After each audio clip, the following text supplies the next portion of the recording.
Have you figured out your niche? Are you helping adding value to other people's lives? Then you're in the right place.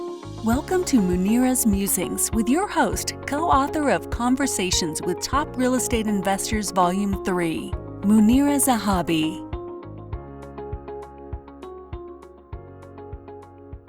Greetings from Chicagoland. This is Munira with yet another episode and yet another guest for Munira's Musings. My guest today is Michelle Burkhard. Yep. And she is the owner and founder of Grow by One. Now we want to know what that is. So Stay tuned because I'm going to be right back after I tell you a little bit about who I am. So I am Munira Zahabi and I am the niche navigator. I help people align their skills so they can get to the niche that they've been harboring. It's inside of you. We all know that. So let's get those skills aligned so we can find your niche. Munira's Musing started because, and in my journey of finding my niche, I started listening to people and watching what they were doing. And it became apparent that they had also gone through a journey, and I wanted to expose them and promote them because everybody's journey has to be heard. And I just wanted to put them on my show and allow them to tell their story so that it helps and it inspires other people who are harboring their niches to then go out and find their own niche. So that's what I do. But enough about me. Let's go find out what Grow by One is. Hi, Michelle. Thank you so much for joining us. I am honored and humbled to have you as my guest. Well, thank you for having me. I really appreciate it. You are welcome. So tell us a little bit about yourself. Where are you calling us from? Yeah, so today I'm calling you from very sunny Michigan, which I can't say that all the time, but today it's very sunny and I appreciate that. And I am here in my home office, which is where I do most of my work. Okay, wonderful. And so what is the work that you do?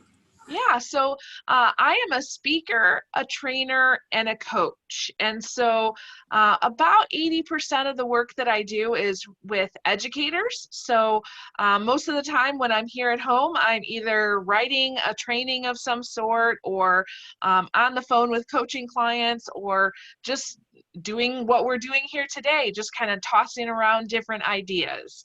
And then the rest of the time is really with businesses where I go out and I help businesses understand leadership principles, specifically how to work with challenging people. That's a most often requested session, and really understand the people that you're working with so that you can make sure that you're not only getting the results that you want, but that you are enjoying the people around you as you're doing it. So now we have to get to this bottom because I'm very, very much intrigued.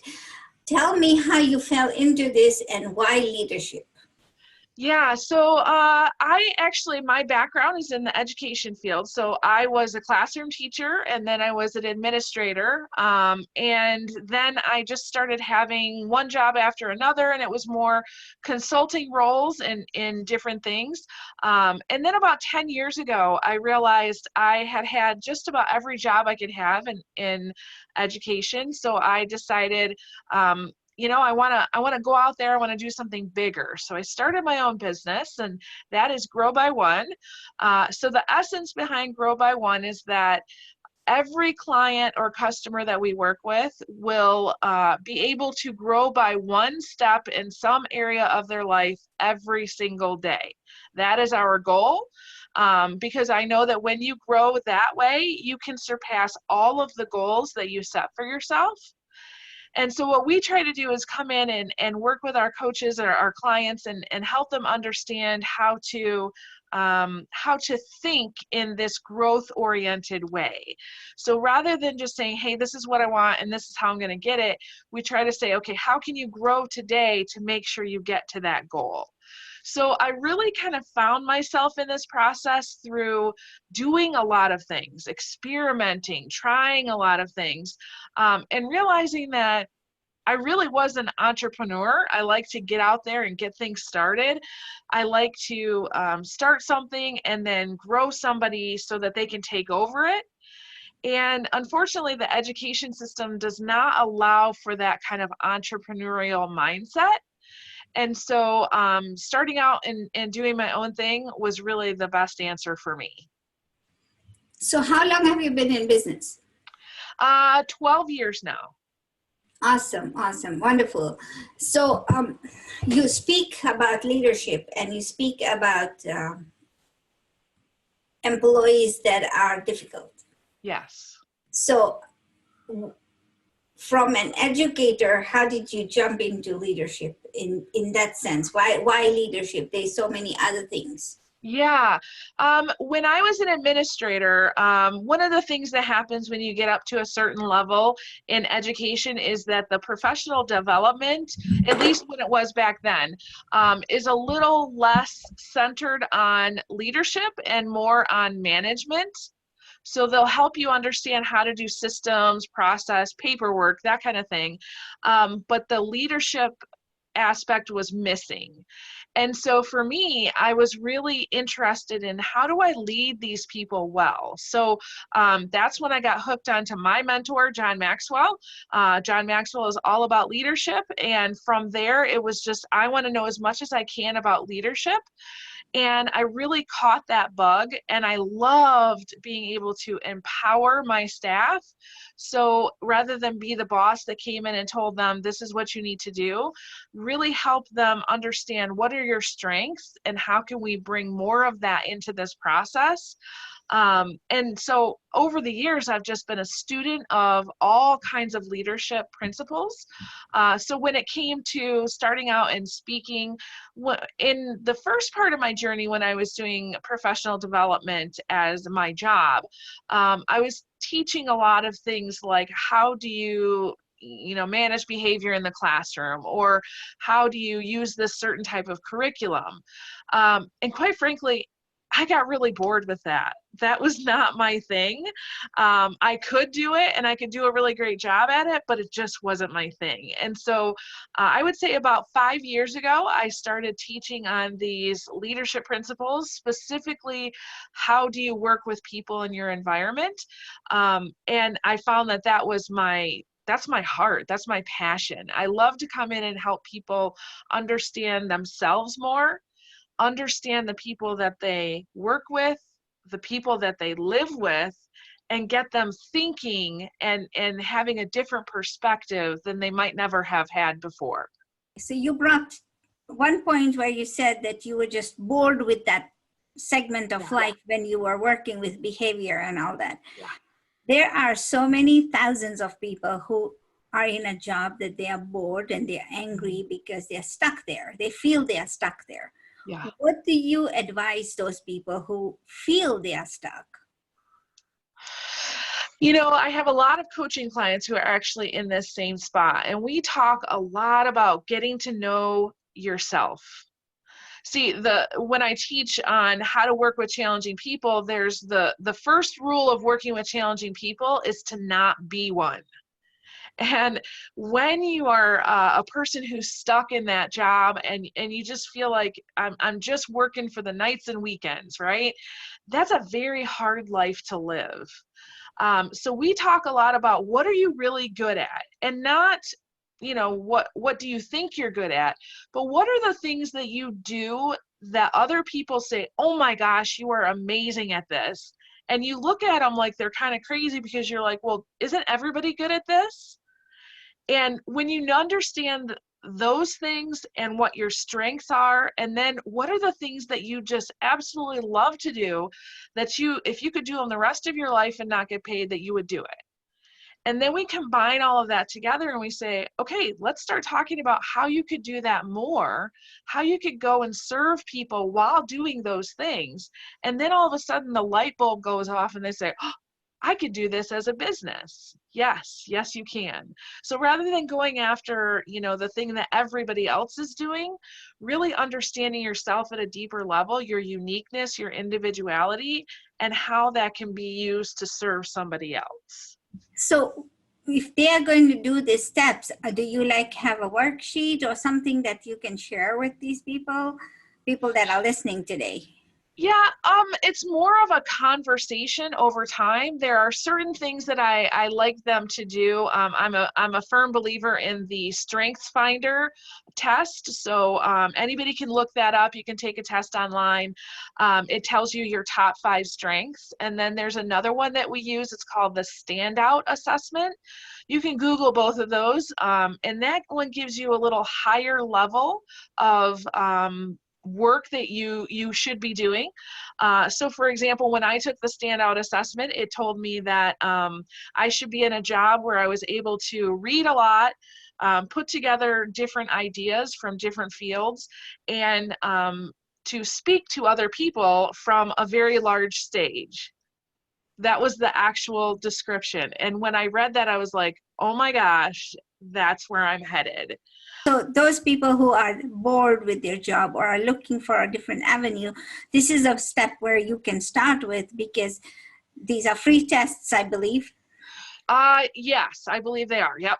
Free tests, and you can Google them and see where you stand, because, you know, Forbes has this statistics out that there's 54% of the people in the world are not happy with where they are at in a job-wise situation. So why don't we change that and make it so that we are happy, we as people are happy doing what we want to do, what we love to do. Yeah. Thank you so much, Michelle. That's amazing. Thank you so much for sharing that. Yeah.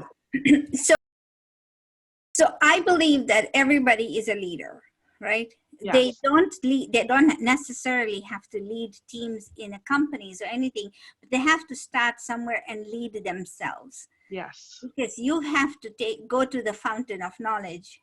To me, that's my analogy. Go to the fountain of knowledge, but you have to lead yourself to the fountain of knowledge. The fountain doesn't come to you. Yes. So what are your thoughts on that? And what do you advise people that are watching about, you know, growing themselves or taking themselves to the next step in leadership? Yeah, so leadership is this funny word. People think that it's related to your role or your position, but in reality, it's all about influence. So your ability to influence another person. I work with a lot of teachers, and so the example that we use is, you know, when you bring that tiny little newborn baby home from the hospital, first of all, you have to, you know, get over the fact that somebody's given you this child and you're like, now I'm in charge of this person, right? But when you bring that baby home and they cry the first time and the parents are scrambling around trying to figure out, what do I do? What do I do? Right? That baby has a lot of influence, doesn't it? Yeah. And so you can look at leadership as, oh, this is a CEO over here, but in reality, leadership is about influence. And so you can start anywhere. There's 2 main ways that I think can really help your listeners. The first is to start practicing being a positive influence with other people, whether it be at work, at home, or in your community. Just start there. If everybody in the world woke up in the morning and said, how can I be a positive influence in the people in my life? We would be a world filled with great leaders. And then the other thing is, what is your study plan? And you don't necessarily have to go to school. You don't have to read books if you don't want to, but who are you listening to? Because great leaders are great followers of other great leaders. So it's interesting. You'll notice in my background here off to the side, we have, I've got my journals here. So these are journals that I've collected over years of time. I've got a ton of books. These are by far not all of my books, but they are representative of the investment that I've put into myself to be a better person, to be a better wife, to be a better mom, to learn as much as I can about my craft. And so I think that's really, really, really important, just as important as it is to know yourself and know your individuality and your strengths so that you can understand, how can I make this world a better place? You have to set that time aside to put something inside yourself so that you become more and other people around you can become more as well. That is being a leader. Perfect. Thank you so much for sharing that. Yeah. I appreciate it, because here's the thing is, like, we hear a lot about being a leader, but I think there's so many people, especially in the corporate world, who don't know how to become a leader, but they just know how to manage. Yes. That leadership title is given to them. The thing is, if you, like you said, become a person of influence, and that's a book by John Maxwell as well. Yep. If you become that person of influence, and if you can impact one person a day, think about how many lives you can change. And, you know, I personally believe that you don't have to go and read or become a student of anything. There's so many videos on YouTube University. Yeah. I call it a university because everything's there. You can find things of how to change a light bulb to, you know, become a PhD. I think, but all of it is there. You won't get a certificate, but you know, it's the know-how is there. But the thing is, if you have to start somewhere, just listen to one person and take in, but not only listen to it, but implement on what you have listened to on it as well, because that helps you. In my case, you know, cleans you out from inside out, and it shows. So any last words for our viewers? Yeah, you know what? It's never too late to start. It just start. You know, when I'm thinking about, your point was so excellent. It's not just about reading those books. Lots of times I tell people, you know what? There are shelves filled with what I call shelf help books, where somebody's gone to the store and said, oh yeah, one day I'm going to read that book, and they put it on the shelf, and it's helping nobody but the shelf. You know, you can even read the book, but if you don't do the reflection or the thinking or saying, how does this apply to my life today? Then you're not going to get that real rich, deep learning or the change. And so, you know, just as I have this stack of pile of journals behind me, that is evidence that I have put into practice the things that I'm reading. And so if I could leave you with one question to kind of really self-evaluate, what evidence do you have in your home, in your checkbook, in your calendar, that you are investing in yourself and you're growing? Because it doesn't matter what you're trying to do in this earth. If you're trying to get a better job, if you're trying to become a leader, whatever it is, if you're not investing in yourself, you're not going to get the greater return that you could. So look around for that evidence. And if you find that there's evidence lacking, that gives you a great place to start to make a new growth plan. Wonderful. I like that. That's like your roadmap. So yeah, you sit down and think about that, because once you figure out where you're lacking, that's where you go and fill the gap, right? Thank you so much, Michelle. I appreciate you. Thank you so much for being on my show. Before I say that, tell me how we can find you. How do people find you? Sure. So there's a couple ways. One, the easiest way is just on social media. So you can look up either Michelle Burkhard or Grow by One. Another way is if you want to connect with our website, it's just growbyone.com. And then the third and final way, if you are looking for some great podcasts, or you're already one that listens to podcasts, we have one, and it can be found anywhere you find podcasts. The title is Change Your Thinking, Change Your Life. And we're really there to showcase anywhere from 4 minutes to 30 minutes, depending. We talk about some leadership stuff for sure, but we also talk about mindset. So really thinking about increasing your awareness and being more creative, solving problems a little bit differently. And then we're currently in a series in our podcast where we're talking about the 4 developmental tasks that everybody needs to master to be successful and have a rich and full life. So if you're interested in that, hop on over there. And so thank you, Michelle. I appreciate you. I am honored and humbled that you are here today. And for those of you who are interested in being on my show, go ahead and, connect with me. And if you are interested in connecting with Michelle, she'll put in the her website below after the interview is done. And if you are interested, please go ahead and like, share, and subscribe to this channel, because we are always looking for people like you to allow us to grow. Thank you so much. Have a good day. Thank you for Bye. listening to this episode of Munira's Musings with your host, Munira Zahabi. If you enjoyed our show, please share and subscribe to this channel. And for more content, please join our Facebook group.